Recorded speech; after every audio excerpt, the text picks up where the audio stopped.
Praise road હું Stanley Macwan મારી YouTube channel Gujarati Bible સ્ટડીમાં તમારું સ્વાગત છે।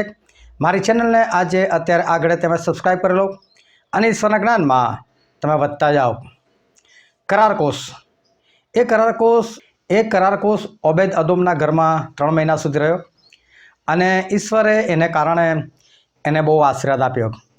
ત્યાર પછી દાઉદ રાજાને એવું થાય છે કે આશીર્વાદ હું ના લઉં, એટલે દાઉદ રાજા એ કરાર કોષને પોતાના ઘરે સરસ ઉત્સવ કરીને નાચતા કૂદતા એ લઈ આવે છે।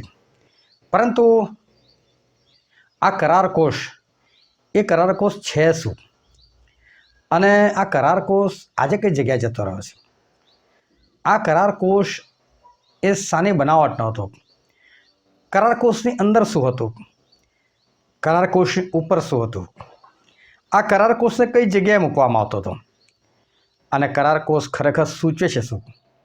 આ બધી બાબતો એ બાઇબલમાં કેમ લખવામાં આવી? આ તો વાંચીને બી કંટાળો આવે એવી વાતો છે। એનું માપ આવું હતું, લંબાઈ આટલી ને પહોળાઈ આટલી ને ઊંચાઈ આટલી, એની પર આ હતું તે હતું, એ બધું વાંચવાનું જોવા જઈએ ને તો કંટાળો આવે અને કેટલાય લોકોને આ બધું નથી ખબર પડતી। પરંતુ ઈશ્વરે આ લખ્યું છે, તેની પાછળનો કંઈક તો હેતુ હશે। તો આ શાના માટે લખવામાં આવે, બધું છે શું એ જાણવાના માટે તમે આ વિડીયોને આખો જુઓ।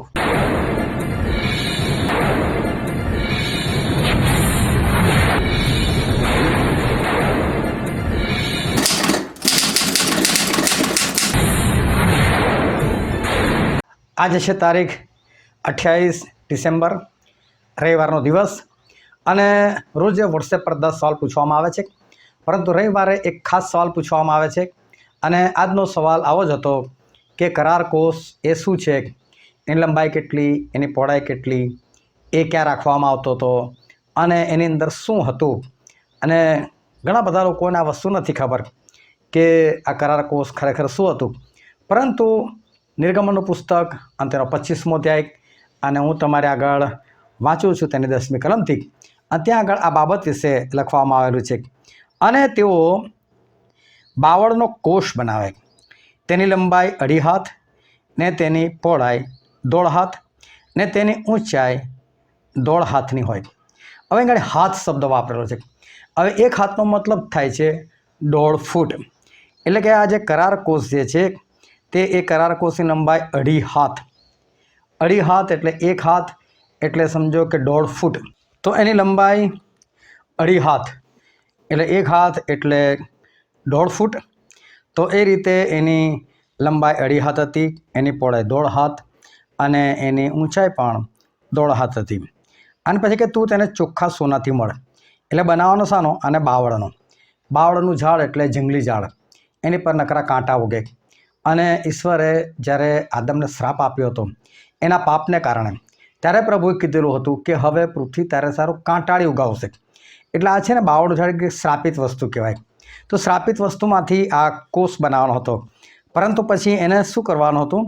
તો કહે છે કે એને અંદરથી અને બહાર ચોખ્ખા સોનાથી એને મળ, અને પછી આગળ લખેલું છે કે ને તેને ફરતી સોનાની કિનારી બનાવ, અને તેને સારું તું સોનાના 4 કડા ઢાળ ને તેમને તેના 4 ખાનામાં જડ, અને એક બાજુએ 2 કડા ને બીજી બાજુએ 2 કડા, એ પ્રમાણે રાખ। આ કડાની અંદર લાકડા નાખી અને કરાર કોષ ઊંચકવા માટે આ કડા જે છે એ બનાવવામાં આવવાના હતા। તો આ રીતે ઈશ્વરે કરાર કોષ બનાવવાનું કીધું। પછી આગળ એવું લખેલું છે કે અને કોષ ઊંચકવાને માટે તું કોષની બાજુઓ પર કડીમાં દાંડા ઘાલ, દાંડા કોષના કડામાં રહે તેઓ તેમાંથી લઈ લેવામાં ન આવે, અને હું જે સાક્ષ્ય લેખ તને આપીશ તે તું કોષમાં મૂકજે। એટલે પ્રભુએ જે મૂસાને જે 2 શિલાપાટીઓ આપેલી, કહે છે કે એ તું એની અંદર મૂકજે। પછી કહે છે કે વળી તું ચોખ્ખા સોનાનું દયાસન બનાવ, એક આસન બનાવવાનું હતું, એનું નામ આપેલું છે દયાસન, એટલે કે દયાનું આસન। તેની લંબાઈ 2.5 હાથ ને તેની પહોળાઈ 1.5 હાથની હોય, અને તું સોનાના 2 કરોબો બનાવ, જેઓ દયાસનના 2 છેડા ઉપર ઘડતર કામના થાય, અને એક કરૂબ એક છેડા પર ને બીજો બીજા છેડા પર બનાવ।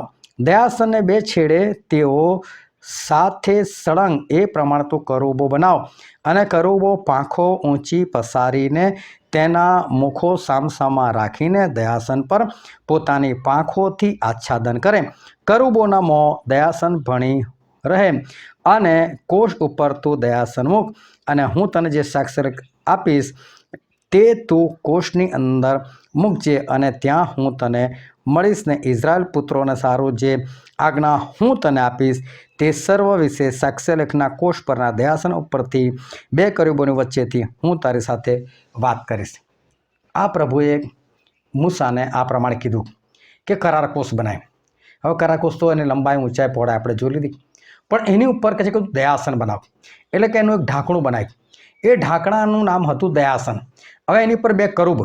હવે કરુબ એટલે એક માણસ જેવી આકૃતિનો એક વ્યક્તિ, પરંતુ એના પાંખો હોય. હવે સમજો કે આ દયાસન આમ છે તો એના આ છેડા પર એક કરુબ અને આ છેડા પર એક કરુબ, પણ બંનેના મોઢા આમને સામને હોય આમ, અને બંનેના મોઢા જે છે ને એની નજર ક્યાં હોય તો કે દયાસન પર, એટલે આમ નીચું જોતા હોય લોકો આ રીતે.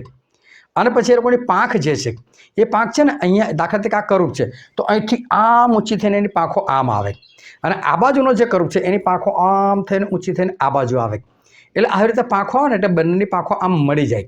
એટલે બંનેની પાંખો આમ મળી જાય ને એટલે અહીં ઉપરથી કોઈ જુએ તેને પાંખો દેખાય, પણ પેલું દયાસન ના દેખાય કે કરાર કોષ ના દેખાય. અને આ રીતે કહે છે કે તું કરુબો બનાય એટલે પાંખો ઉપરથી આમ ઢાંકી દે, એ રીતે પ્રભુએ કીધું તું બનાય.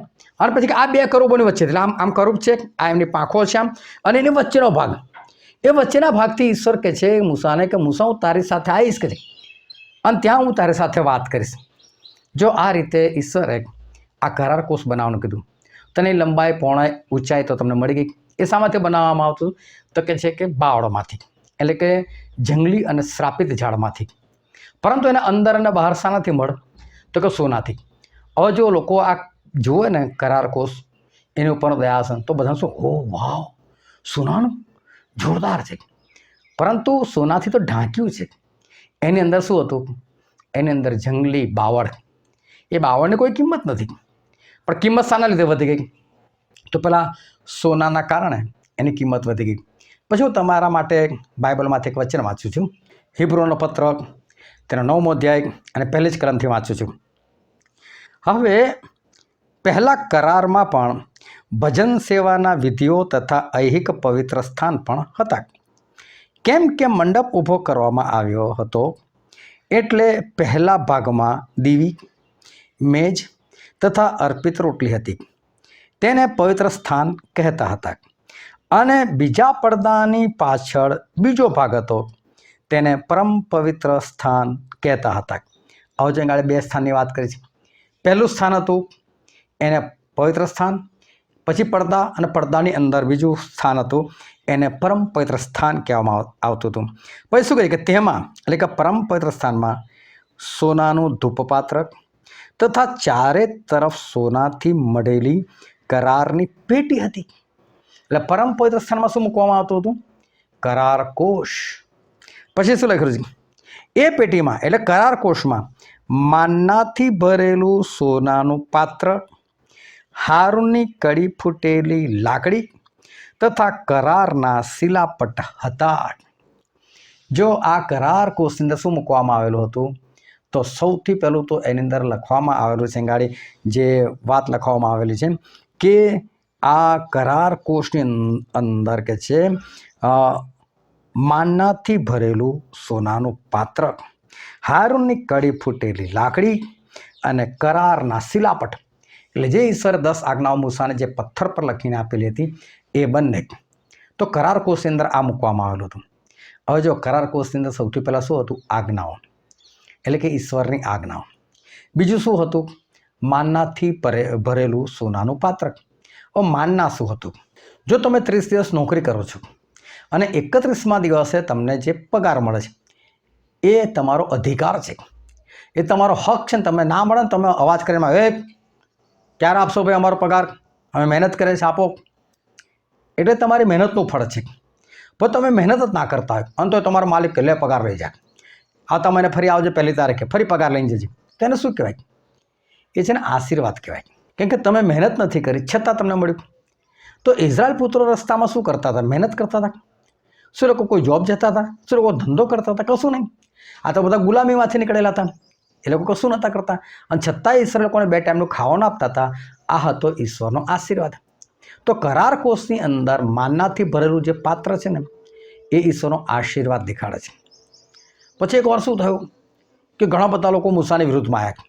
અને હું તમને બાઇબલમાંથી વાંચીને દેખાડું કે લોકોએ શું કર્યું આવીને. ગણનાનું પુસ્તક તેનો 16મો અધ્યાય શરૂઆતથી વાંચું છું. અને લેવીના દીકરા કહાતના દીકરા યિશહારનો દીકરો કોરાહ તથા અલિયાબના દીકરા દાથાન તથા અબીરામ તથા પેલેથનો દીકરો ઓન એ રૂબેનના પુત્રોએ કેટલાક માણસો એકઠા કર્યા, અને તેઓ ઇઝરાયલ પુત્રોમાંના કેટલાક એટલે જમાતના 250 અધિપતિઓ કે જેઓ સભામાં તેડાયેલા નામાંકિત માણસો હતા, તેઓને લઈને મૂસાની સન્મુખ ઊભા રહ્યા. અને મૂસા તથા હારૂનની સામે તેઓ એકઠા થઈને તેઓને કહ્યું કે આખી જમાતના લોકો સર્વ પવિત્ર છે ને યહોવા તેઓની મધ્ય છે. તે જોતાં તમે વિશેષ સત્તા ધારણ કરો છો, તો તમે યહોવાની મંડળી પર પોતાને મોટા કેમ બનાવો છો? આ લોકોએ મૂસાનો વિરોધ કર્યો, હારૂનનો વિરોધ કર્યો. અમારી સાથે બી ઈશ્વર છે, અમારી સાથે બી ઈશ્વર ચાલે છે, અમે પણ પવિત્ર છે, તો તમે કેમ આગેવાન થઈને બેઠેલા છે? નહીં ચાલે આ બધું. એટલે ઈશ્વરનો ગુસ્સો ચડ્યો. ઈશ્વર બધાનો છે ને નાશ કરી નાખ્યો. એમાં પેલા જે 250 ધૂપપાત્રવાળા હતા ને, એ લોકોનો તો આગે આવી નાશ કર્યો, અને બાકીના લોકોને તો જીવતા જીવત નરકે ગળી નાખ્યા. આગળના 16મો અધ્યાય વાંચવા જો છે, જબરજસ્ત. હવે શું થયું કે આવી ઘટના બની એટલે પછી ઈશ્વરે મૂસાને કીધું, મૂસા એક કામ કરે છે, આ જેટલા બી કુળ છે ને, એ બધા કુળો એક એક આગેવાન, એ બધાની લાકડી લે કે છે તું, અને હારૂનની પણ લાકડી લે, અને આ બધી છે ને રાત્રે ઈશ્વરની સામે મૂકે છે. અને મેં જેને પસંદ કર્યો છે ને, એની લાકડીને કડીઓ ફૂટશે કે છે, અને જેની લાકડીમાં કડી ફૂટે એને મેં પસંદ કરેલો છે એવું તમારે માની લેવું. કેમ કે આજે આ લોકો આવીને તમારી વિરુદ્ધ પડ્યા કે અમને બી ઈશ્વરે તેડેલા છે, અમને બી પસંદ કરેલા છે, તો તમે કેમ વિશેષતા ધારણ કરો છો? કે તમે કેમ આગેવાન થઈને બેઠેલા છો? કાલ ઉઠીને આવું કોઈ ના બોલે. એના માટે આ કરવું જરૂર છે. મૂસા કે સારું. એટલે 12 કુળના 12 આગેવાન અને આ બાજુ હારૂન, એ લોકોને લાકડી લીધી ને ઈશ્વરની સન્મુખ મૂકી દીધી. બીજા દિવસ આ લોકો જોવા ગયા ને, તો હારૂનની લાકડીને ફણકો ફૂટેલો હતો, પાંદડા આવ્યા હતા, એટલું જ નહીં, કડીઓ ફૂટેલી હતી, એટલું જ નહીં, બદામ પણ આવી હતી, ફળ સુદ્ધા લાગેલા હતા. હવે આ કેવી લાકડી ખબર છે? આ કે તાજી તાજી તોડી નતા લાયક. આ તો લોકો ચાલવા માટે જે હાથમાં રાખે ને, એ સૂકી ભટ્ટ લાકડી, ડાંગ જેને કહેવાય, એ શાના માટે રાખતા હતા? કે જૂના જમાનામાં આ ડાંગ રાખવી જરૂર હતી, કારણ કે રસ્તે ચાલતા જાય તો ગમે ત્યારે જંગલી પ્રાણી આવી જાય કે પછી ચોર લૂંટારા આવી જાય તો સામનો કરવા માટે કામ લાગે. એટલે દરેક જણ હાથમાં લાકડી લઈને ચાલતા હતા. કંઈ વૃદ્ધ હતા અને ચાલી નહોતા શકતા એટલે લાકડી રાખતા હતા એવું નહીં. તો આ લાકડી એ લોકોને એક હથિયાર સમાન હતી. તો હારૂનની લાકડીના રીતે કડી ફૂટી. હવે જો આ બધા લોકો કેવા હતા, હવે સમજો કે હું 2001ની સાલમાં જુલાઈની 2જી તારીખે સવારે 5 વાગે વિશ્વાસમાં આવ્યો, વિશ્વાસમાં વધવા લાગ્યો. હવે 2002માં જે વિશ્વાસમાં આવ્યો એ સ્વાભાવિક છે મારા પછી જ હોય, 2003માં આવ્યો સ્વાભાવિક મારા પછી હોય, તો હું એ લોકોનો આગેવાન હોઈ શકું છું.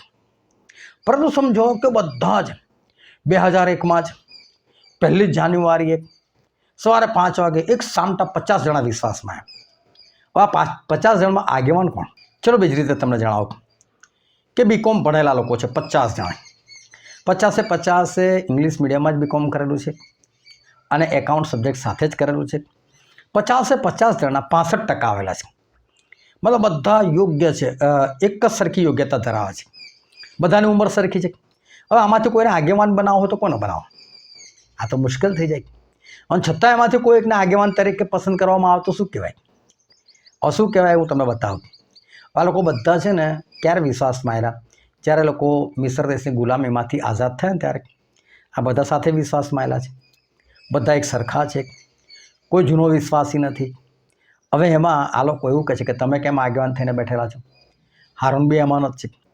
એટલે શું કરે છે? બધાને લાકડી મૂકો, અને હું જેને પસંદ કરીશ એ લાકડીને ફણકો ફૂટશે, પાંદડા આવશે, કડી આવશે, અને હારૂનની લાકડી માન્ય થઈ. એટલે હારૂને આગેવાન નક્કી કર્યો, મેં આને આગેવાન નિમ્યો છે. હવે જો આ હારૂન એ બીજા બધા કરતાં કોઈ પણ રીતે ચઢિયાતા નથી, પરંતુ ઈશ્વરે એમને પસંદ કર્યા બીજા બધા કરતાં. તો આને શું કહેવાય ખબર? કૃપા. આને કહેવાય કૃપા. બધા બહુ નપાસ થયા, પરંતુ એમાંથી એક જણે કૃપા ગુણ આપ્યા, એ આગળ નીકળી ગયો. એવી રીતે કૃપા થઈ. તો હારૂનની કડી ફૂટેલી લાકડી શું દેખાડે છે? ઈશ્વરની કૃપા. હવે કરાર કોષની અંદર શું હતું? તો ઈશ્વરની કૃપા હતી. અને સૌથી મહત્વનું શું હતું? કરારની શિલાપાટીઓ, જેની પર 10 આજ્ઞાઓ લખેલી હતી. એટલે કરાર કોષ એક વ્યક્તિ દેખાડે છે કે જો માણસની અંદર ઈશ્વરની આજ્ઞા હોય અને આજ્ઞાનું પાલન હોય તો ઈશ્વર એનો ગુજારો કરે, ઈશ્વર એનું પૂરું કરે. કઈ રીતે? એક કલમ તમને વાંચીને બતાવો. ગીતશાસ્ત્રનું પુસ્તક, તેને 127મો અધ્યાય અને બીજી કલમ.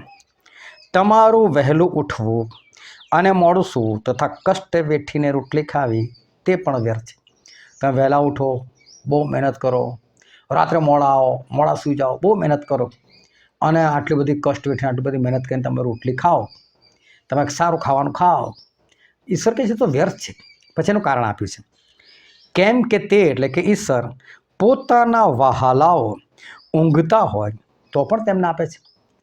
એટલે ઈશ્વર તેમના પસંદ કરેલા લોકોને, એટલે કોઈ તો ઊંઘી રહ્યા ને ઘરમાં શાંતિથી, તો પણ ઈશ્વર એમને સારું સારું આપે. જો પેલો મહેનત કરીને કમાય છે ત્યારે ખાઈ શકે છે, અને એક ઈશ્વરનો સેવક સૂઈ રહે છે તો પણ ખાઈ શકે છે. તો આશીર્વાદ નહીં? તો બાઇબલ એવું કહે છે કે ઈશ્વર પોતાના વહાલાઓ સૂઈ રહ્યા હોય તો પણ આપે છે, એટલે ઈશ્વરનો આશીર્વાદ છે. જો માણસ ઈશ્વરની આજ્ઞાઓ પાળતો હોય તો એની પર ઈશ્વરનો આશીર્વાદ આવે અને ઈશ્વર એનું પૂરું કરે. બીજી બાબત કે જો માણસ ઈશ્વરની આજ્ઞા પાળતો હોય અને આશીર્વાદિત હોય તો ઈશ્વર એની પર કૃપા બી કરે અને આગેવાન પણ બનાવે, એના દ્વારા ઘણા બધાને વિશ્વાસમાં લઈ આવે. તો કરાર કોષ એક એવો વ્યક્તિ દેખાડે છે કે જેની અંદર આજ્ઞા પાલન છે, માટે આશીર્વાદિત પણ છે ને એની પર ઈશ્વરની કૃપા પણ છે. એની ઉપર દયાસન એટલે કે દયાનું આસન મૂકવામાં આવે. એની પર 2 કરૂબ. કરૂબનો ખરો અર્થ થાય છે મધ્યસ્થ, જે મધ્યસ્થી કરે છે. મધ્યસ્થ એટલે 2 પાર્ટીની વચમાં રહીને એ બંનેનું સમાધાન કરાવો. આની વાત આને જણાય, આની વાત આને જણાય. જો પતિ અને પત્નીમાં ઝઘડો થયો, તમે જતા રહો ત્યાં, પત્નીની પૂરી વાત સાંભળો, પતિએ શું કર્યું, પછી તમે પતિની પણ વાત સાંભળો, એણે શું કર્યું કે પત્નીએ શું કર્યું, અને પછી તમે એક યોગ્ય નિષ્કર્ષ પર આવો અને બંનેને તમે સમજાવીને બંનેને એક કરી નાખો, તો તમને કહેવાય કરૂબ. તમે મધ્યસ્થ બન્યા, એવું કેમ? તો કરૂબ તો કે 2 કરૂબ આમ ઊભા હોય, બંનેના ચહેરા આમ એકબીજાને જોતા, આમ નીચે જોતા, અને લોકોને પાખો એમની ઉપરથી આમ ઢાંકી દે. એટલે કરાર કોષ જે છે ને એક માણસ છે, અને ઉપરથી ઈશ્વર કરાર કોષ એટલે માણસે જુઓ ને તેમ તો ગુસ્સો જ આવે, આવો દુષ્ટ માણસ છે. પણ એની પર કરૂબે આચ્છાદન કરેલું છે, અને આચ્છાદન કર્યું છે એટલે માણસ દેખાતો નથી. ઉપરથી તો બાવળનો છે, જંગલી માણસ છે, કાંટાવાળો માણસ છે, એના મોઢામાંથી તો કાંટા જ નીકળતા હતા, એના શબ્દો એવા હતા કે લોકોને માણસની જેમ વાગતા હતા, એનું જીવન ખરાબ હતું. તો ઈશ્વર એના જીવનમાં આવ્યા, અને ઈશ્વરનું વચન એ સોના જેવું છે. ગીતશાસ્ત્ર 19મા અધ્યાયની અંદર લખ્યું છે ઈશ્વરની આજ્ઞાઓ સોના કરતાં વધારે મૂલ્યવાન છે. એટલે આપણે સોનાથી એમની આજ્ઞાથી મળવામાં આવે છે, અને જ્યારે આપણે આજ્ઞા પાલન કરતા થઈએ છીએ ત્યારે આપણે સોના જેવા થઈએ છીએ. આપણી પર ઈશ્વરની કૃપા, આપણી પર ઈશ્વરનો આશીર્વાદ આવે છે, અને ત્યારે ઈશ્વર પેલા કરૂબની મધ્ય આવે છે, 2ની વચ્ચે આવે છે, અને ત્યાંથી આપણી સાથે શું કરે છે? વાતો કરે છે. ત્યારે ઈશ્વર જે તે વ્યક્તિ સાથે વાતો કરે. લોકો નહીં કહેતા ઈશ્વર કેવી રીતે વાતો કરે? કરે. આ બધું જોઈએ. શું જોઈએ? ઈશ્વરની આજ્ઞાનું પાલન, ઈશ્વરનો આશીર્વાદ અને ઈશ્વરની કૃપા. હવે કરૂબ એટલે મધ્યસ્થ. હવે આવો વ્યક્તિ જ્યારે મધ્યસ્થ બનીને બીજાના માટે પ્રાર્થના કરે ત્યારે પણ ઈશ્વર સાંભળે, અને એની પ્રાર્થના સાંભળીને બીજાના જીવનમાં કામ કરે. તો આ રીતે આ કરાર કોષ એ બનાવવામાં આવતો હતો. હવે આજે આ કરાર કોષ ક્યાં છે? આ દૈહિક કરાર કોષ હતો. હવે નવા કરારની અંદર પ્રભુએ કરાર કોષ શું છે સૂચવી દીધું. હવે કરાર કોષની જરૂરત નથી રહી. એટલે કરાર કોષ ઈશ્વરે બોલાવી લીધો ઉપર અને સ્વર્ગમાં પહોંચી ગયો.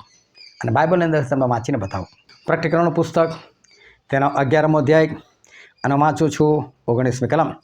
ત્યાર પછી આકાશમાંનું દેવનું મંદિર ઉઘાડવામાં આવ્યું, એટલે તેના મંદિરમાં તેના કરારનો કોષ જોવામાં આવ્યો. આ જે નીચે સુલેમાને મંદિર બાંધેલું ને, એનો નકશો ઈશ્વરે આપેલો હતો દાઉદને, અને એ નકશો ક્યાંથી બનાવેલો હતો? તો એવું સેમ ટુ સેમ મંદિર સ્વર્ગમાં પણ બનેલું હતું. અને આ કરાર કોષ હવે ત્યાં જતો રહ્યો. એ પૃથ્વી પર જરૂર નથી રહી, ખરેખર કરાર કોષ કોણ છે? તમે ને હું. ક્યારે? જો આપણે ઈશ્વરની બધી આજ્ઞાઓ પાડે તો, એમનો આશીર્વાદ અને એમની કૃપા આપણી પર હોય તો, અને આપણે બીજાના માટે મધ્યસ્થી કરતા હોય તો, આટલી સઘળી વાતો આપણામાં હોય તો આપણે કરાર કોષ. પણ અંદર ખાને કેવા હતા? બાવળ જેવા. પરંતુ ઈશ્વરે એમની આજ્ઞાથી આપણને શુદ્ધ અને પવિત્ર કરી અને આપણને કેવા કરે? સોનાથી મળ્યા, એમના વચનોથી મળ્યા. એમના વચનોની ઇજ્જત છે માટે લોકો આપણી ઇજ્જત કરે છે. અને આ કરાર કોષ એ પરમ પવિત્ર સ્થાનમાં મૂકવામાં આવતો તે આપણે જોયું. જો તમે કરાર કોષ બનશો, ઈશ્વરની આજ્ઞા પાલન કરશો, એમની કૃપા અને એમના આશીર્વાદના વારસદાર બનશો, તમે બીજાના માટે મધ્યસ્થી કરશો, તો તમારી જગ્યા કઈ? પરમ પવિત્ર સ્થાનમાં, એટલે કે સ્વર્ગમાં. તો તમે સ્વર્ગમાં પહોંચી જશો. તો આ છે કરાર કોષ. ઈશ્વર તમને આશીર્વાદ આપે. આમેન.